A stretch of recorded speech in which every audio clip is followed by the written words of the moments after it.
Hello mga kapintura, welcome sa part 2 ng ating series na Spartans! What is your profession? So let's prepare our palette and let's begin. So ito yung third figure ng Sparta natin. From Sevesta, Seveda, basta from this brand. 6 pieces yung ganitong pose from this set of Spartan. From Sevesta, Seveda, basta from this brand. Pero this is a repaint kasi isa to sa tatlong nasimulan ko na minis na plano ko sana. Katulad ng painting style ni Kipto. Pero isa lang ang pipintahan ko sa anim na pose na to.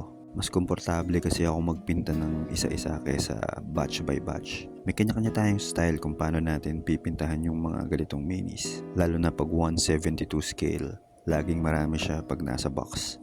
At di bababa ng 30 pieces na minis ang bawat box. Di ko na ipaprime tong minis na to, papatungan ko na lang yung paint niya. Isa to sa mga gusto kong post sa set na to kasi Instagrammable siya.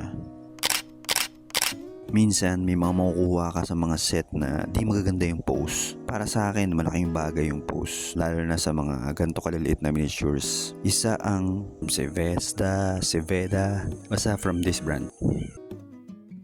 Nasa top 3 ko to na pinaka-favorite ko na brand ng 1/72 scale.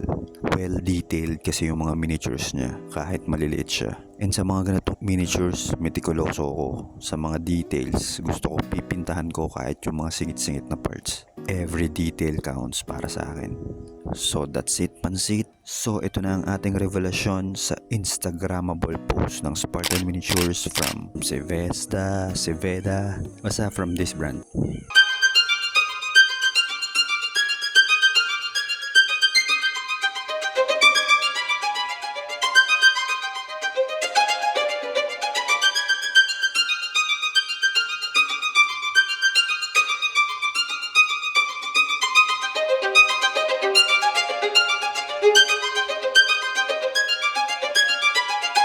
Sana nagustuhan niyo yung pagpinta ko sa minis na to.